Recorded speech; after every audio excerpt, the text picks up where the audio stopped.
Cara, o que é que tá acontecendo com esses jovens centroavantes promessas avaliadas aí pelo Grupo City, né? A gente vai trazer aqui atualizações de como tá Luciano Rodrigues, que até pouco tempo atrás estava com uma seca enorme e sendo muito questionado lá na Arábia. Vamos falar também aqui a respeito das prováveis escalações de hoje, agora sim, mais direcionado, né? Como deve ir a campo Bahia e Atlético Paranaense, jogo que acontece hoje na Fonte Nova. Vamos falar também aqui de apresentação de goleiro que pode ser titular hoje no gol do Bahia e explicação de Cadu Santoro. Pois é, ele não aparece muito não, mas apareceu hoje lá na coletiva para poder explicar ali a escolha do Bahia por Léo Vieira. Tudo isso e muito mais você vai conferir nesse conteúdo. Antes de começar, gostaria de me apresentar. Me chamo Bruno, aqui você encontra futebol todos os dias, sempre com foco no Esporte Clube Bahia. Te peço encarecidamente like e comentário nesse vídeo para ajudar a impulsionar. Peço também a sua participação na inscrição. Se você não for inscrito, se inscreva aqui no canal. Faça parte da nossa família que cada dia mais cresce. Galerinha, vamos começar aqui falando sobre o jogo de hoje. Bahia que deve ir a campo, agora sim, mais direcionado, com João Paulo ou Léo Vieira, Santimingo, Gabriel Xavier, Acevedo na lateral, Luciano Juba. Eric, Jean Lucas e Everton Ribeiro, sim. A gente vai ter a volta do Everton Ribeiro. Kike Oliveira, Eric Pulga e Everaldo deve aí comandar o ataque do Bahia. Espero que Everaldo hoje, né, meta um hat-trick aí pra cima do Atlético Paranaense, porque Viveiros tem que sair da Fonte Nova hoje chorando. Agora sim, vamos trazer aqui a escalação do Atlético Paranaense. O Atlético Paranaense deve ir a campo com Santos, Aguirre e Teran, substituindo aí o zagueiro que está suspenso pelo terceiro cartão amarelo, o Arthur Dias, né? Vamos ter o Teran aí, Benavides e Esquivel. Luiz Gustavo, Jadson, Dudu, Mendonça, Julimar e Viveiros. Mendonça, Julimar e Viveiros. É importante que o Bahia fique de olho nesses três aí, né? Julimar é um cara ali que não aparece tanto, mas é perigoso. Viveiros e Mendonça a gente conhece muito bem, né? O Viveiros por ser um algoz do Bahia e o Mendonça a gente sabe da sua qualidade, né? Apesar de ser um jogador que já passou pelo Bahia há muito tempo, já viveu o seu auge, tem reencontrado esse auge hoje no Atlético Paranaense, tem sido muito importante nessa campanha inicial aí do clube paranaense, então é bom que a gente fique de olho nele, né? Importante aí que não tem alguns jogadores que eu esperava ver, né, nesse time do Atlético Paranaense, como é o caso do Zapelli, por exemplo, né? O Zapelli, um baita de um jogador de meio campo, inclusive despertou interesse do Galatasaray recentemente, não vai estar em campo, então acho que o meio campo do Atlético Paranaense não assusta tanto assim não, mas o conjunto da obra é um time perigoso e o Bahia precisa, né, tomar as rédeas da partida desde o primeiro minuto, meu amigo, para que a gente não tenha susto, porque se deixar esse time gostar do jogo, o jogo vai ser complicado para o Bahia sair com os 3 pontos, mas a mentalidade é essa, 3 pontos, porque é confronto direto, confronto que vale ali vice-liderança de campeonato e já chega, né, de confronto direto, de decisão, o Bahia pipocar. Tá na hora de começar a virar essa chave aí. Galerinha, vamos falar aqui a respeito da apresentação de Léo Vieira. Pois é, Léo Vieira que foi apresentado hoje lá no CT Evaristo de Macedo e contou com a participação de Cadu Santoro. Ele acabou explicando ali, né, sobre o planejamento do Bahia em trazer o atleta. Pra mim foi um migué, mas vamos ver aí. Segundo o Santoro, o Bahia já monitorava o jogador há 3 anos. Vamos ver aqui o que é que disse o diretor de futebol do Bahia. Bom dia a todos. Desculpa pela fala. Agradecer a presença, agradecer a nação tricolor por acompanhar aqui a chegada do Léo. Queria fazer uma rápida fala sobre o contexto da chegada do Léo.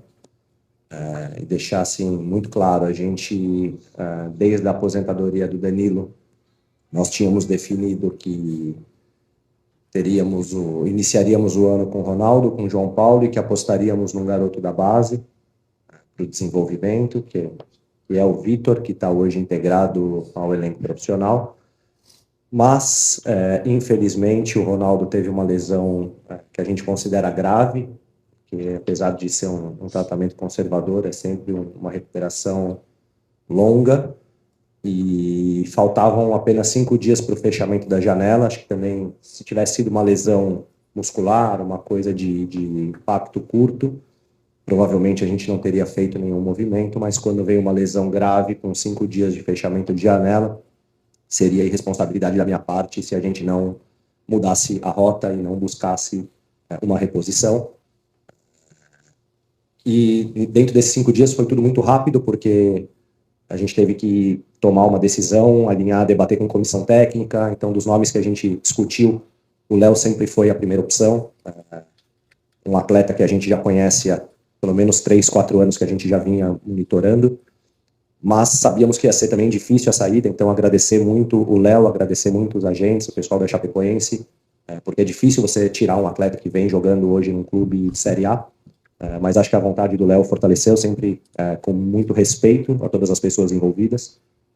A gente conseguiu tratar isso e finalizar de forma rápida. Não é um tipo de movimento que a gente gosta de fazer, de ir para o último dia da janela, porque existe um risco. Nós temos um trabalho assim dos exames médicos muito burocrático, que faz parte para a gente minimizar erros e riscos.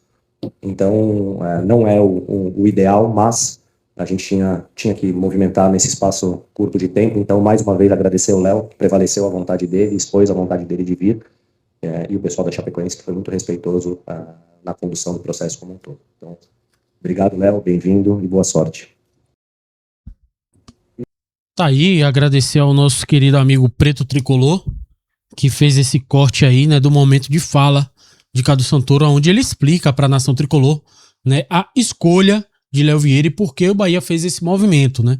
Ele indica ali que tem um menino da base que foi escolhido para desenvolver com o time profissional, o que dá claros indícios aí que o João Paulo ele não deve renovar o seu contrato com o Bahia. O Bahia não deve comprar o João Paulo, a não ser que haja uma reviravolta muito grande aí, né? E o Bahia acabe comprando. Ou então o time detentor aí do seu passe acabe, né, sendo flexível e libere um novo empréstimo. Mas até lá eu dificilmente acredito que João Paulo permaneça no Sport Clube Bahia. E também eu achei assim, ele jogou essa de 3 anos pro Léo Vieira, que já vinha monitorando um atleta. Eu achei um migué danado, né? Eu acho que seria muito mais simples. Ó, a gente tinha que fazer essa reposição, o Léo queria vir, né?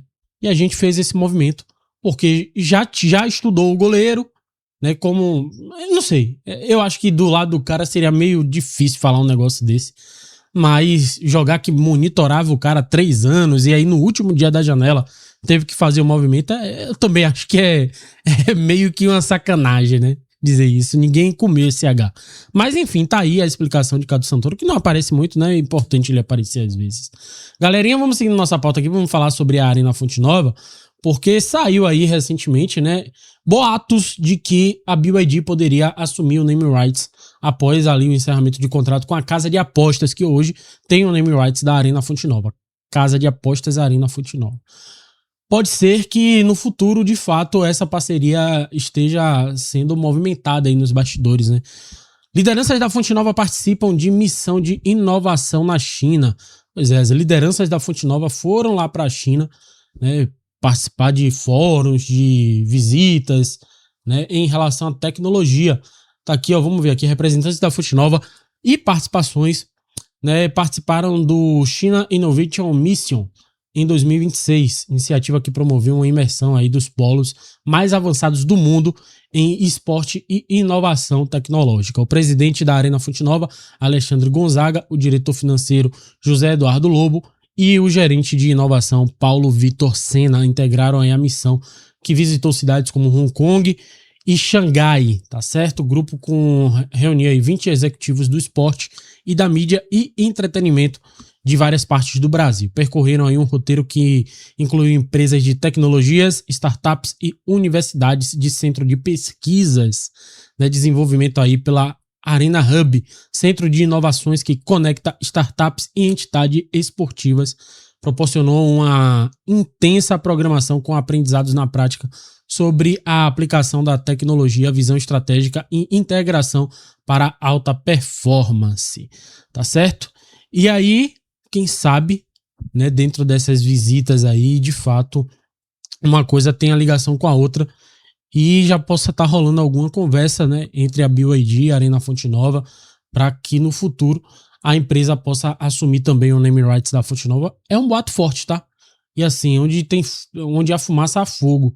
BYD acabou de chegar para o Bahia, tem total interesse em expandir, tem se firmado aí também, né, como um movimento que eles vão fazer em assumir o names de alguns equipamentos esportivos, já tem acontecido lá no São Paulo, também rolou boatos no Grêmio, rolou boatos também no CT novo do Bahia. Quem sabe na Fonte Nova também a gente possa ter a BYD, uma vez que a Fonte Nova, a partir de agora, né, tem buscado cada vez mais trazer essa inovação tecnológica para o nosso estádio. E eu acho extremamente importante. Galerinha, para finalizar nosso conteúdo, vamos resgatar aqui uma matéria do Jornal à Tarde, que há uma semana atrás publicou aqui, ó, maior venda do Bahia, Lúcio Rodrigues vive seca de gols e crise. O uruguaio é o dono de uma das maiores movimentações de dinheiro envolvendo o Bahia. Aí ele fala aqui, ó, protagonista, né, das maiores transações feitas pelo Sport Clube Bahia, o atacante uruguaio Lúcio Rodrigues enfrenta uma crise nos últimos jogos que disputa lá no Neon FC da Arábia Saudita, né, entre 2025 e 2026. O atacante chegou ao clube saudita, vendido ao Bahia em setembro de 2025. O atacante uruguaio disputou 22 jogos, porém não encontrou o bom futebol que um dia apresentou no Tricolor de Aço. A gente foi buscar os números de Luciano Rodrigues. Nessa temporada, o atacante já fez aí 14 jogos como titular e só balançou as redes 2 vezes. Beleza que o Lacazette acabou chegando lá pro time do Neon FC, mas ainda assim é uma média muito baixa, né, para um campeonato tão fraco como é o Campeonato Saudita. Né? A gente esperava que o Lúcio Rodrigues fosse embalar demais lá, né? Embalar demais, e não é o que tá acontecendo. E aí fica a pergunta, né? O que é que tá acontecendo com esses garotos que são monitorados pelo scout do Bahia, né? Lúcio Rodrigues viveu crise aqui, tanto é que decidiu sair, né, para ir para um time da Arábia, até, né, ficando um pouco apagado da seleção. E agora também vem vivendo essa crise, ainda por cima vive essa crise lá. Né? O último gol que ele marcou foi na última partida da equipe, de fato, acabou contribuindo ali num 2-2 contra a equipe do Taron. Né? Ele marcou o primeiro gol, Lacazette fez o segundo, mas o time sofreu um empate. O time dele acabou, só pra gente atualizar vocês, são 26 jogos, terminou em 8º até aqui, lá no Campeonato Saudita. É isso. Atualizando vocês aí sobre os jogadores que passaram pelo Bahia recentemente. Se você gostou do conteúdo, já sabe o que fazer. Deixa o dedo no like, se inscreve no canal se não for inscrito, ativa as notificações. Muito obrigado a todos, até o próximo vídeo. Valeu!